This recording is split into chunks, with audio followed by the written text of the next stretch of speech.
Okay, so welcome to the Western Club and the new Cube here, which is a brand new building at the Western Club to have our exciting final table events within this Cube. And welcome to Doyle Brunson. So welcome to the Western Club. Thank you. And how was your first EPT event?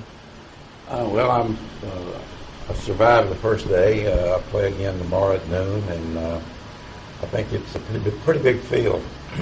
Okay, yeah, and they had about 280 something players yesterday, and I think about 400 today. Yeah. Brilliant. Okay. And are you going to play any other events? No, I don't think so.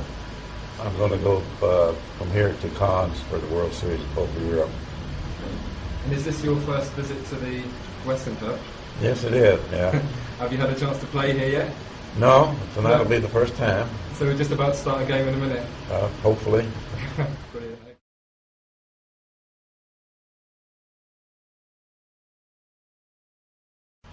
Well, it was the home game. I mean the underground games, as you call them. That was by far the most fun because it was it was a different era. There wasn't any regulations or rules. You just went and played and did the best you could. And now then, you play in a protected environment, and you're not in the danger that you were then. But that was part of the intrigue of playing in the old days. It was quite an adventure.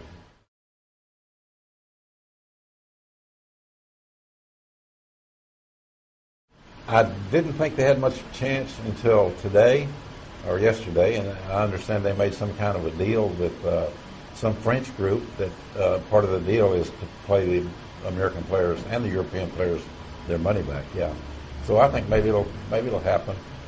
Hopefully it will, because I don't know what happened there, but I know all the individuals there at that company, and they're all good people. I don't know what happened, but that does show the need for regulation.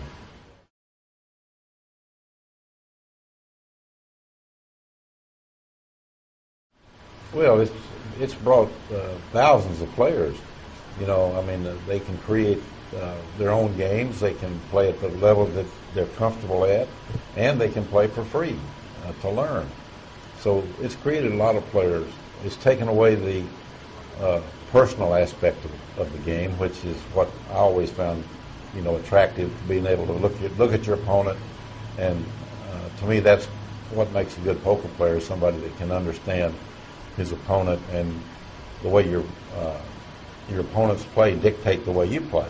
And that's kind of the mark of the really good players, is that they can do that.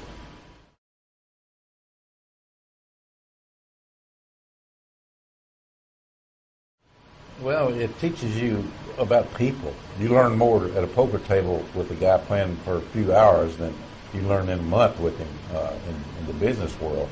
And I think it gives the players the perspective of what life is about, and it shows them the insight of the people that they're playing with. And it's just, I always said that poker players would be good psychologists, because I think that's an important part of poker.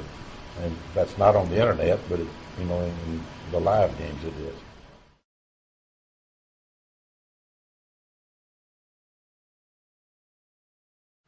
Well, hopefully that'll be true.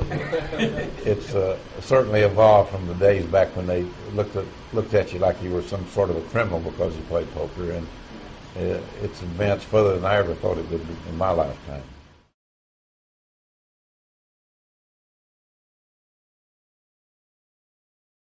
Well, I'm from Texas. I was back a Texas team, and the format is I think, instead of playing down to one winner, I think they should have tournaments where the people can quit when they want to, and then the biggest winner at the end of a designated period of time would be the winner of the tournament. But I don't know. It's working pretty good the way they're doing it. I don't know if you're playing in the tournament they're doing in a couple of months, where they're going around the London Eye, and they're having different teams in each cubicle of the London Eye, so that every person has to play the same hands as all the opposing teams in the other cubicles. I don't know what you thought of that idea. No, that's a good. I like that. Contract bridge. That's contract poker.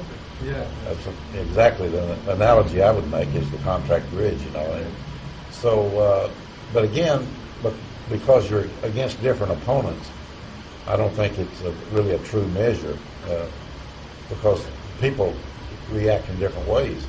Yeah, and your success will be related to the way that they react to it. Right. Will be different. Yeah.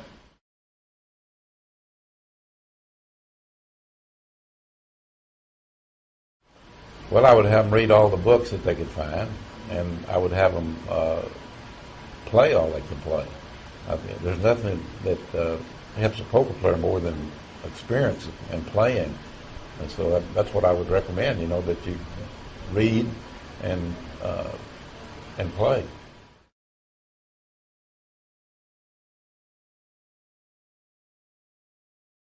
I think you probably would, yeah.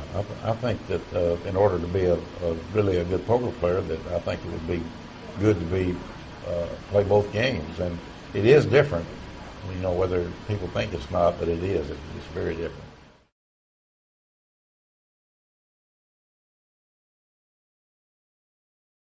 Well, that's a tough question. I guess a certain mentality that you would find someone that you thought was a winner, like you would in any the way people handle themselves, their temperament, and you know whether they can handle the ups and downs of the poker world, and that's also a big part of it, is the personal life of the poker players.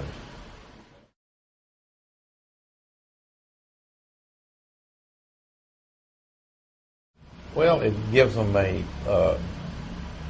pastime that can be very profitable, and you know and you'd rather your 15-year-old kid be out in the streets or looking to go into some club, or you'd rather them be at home playing poker on the internet. I think it's pretty obvious you'd rather them stay home and play poker, and I think that's an alternative that the kids have got now. Maybe where they can find risk-taking behaviour, which is okay. Yeah, right.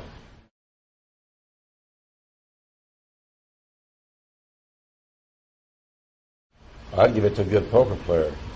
The stock market's pretty volatile, and a good poker player, he can always make it. He can always find a game that's the beauty of poker. There's at some level there's a game that you can beat, and you've got to find that level. And then after you've beaten that level, you can move to the next level, and then you find your comfort zone that you can win at.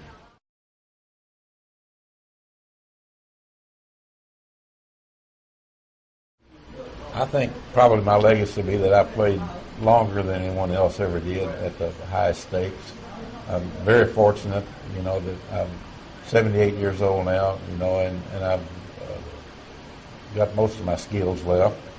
And, you know, that's really not much maybe to my doing.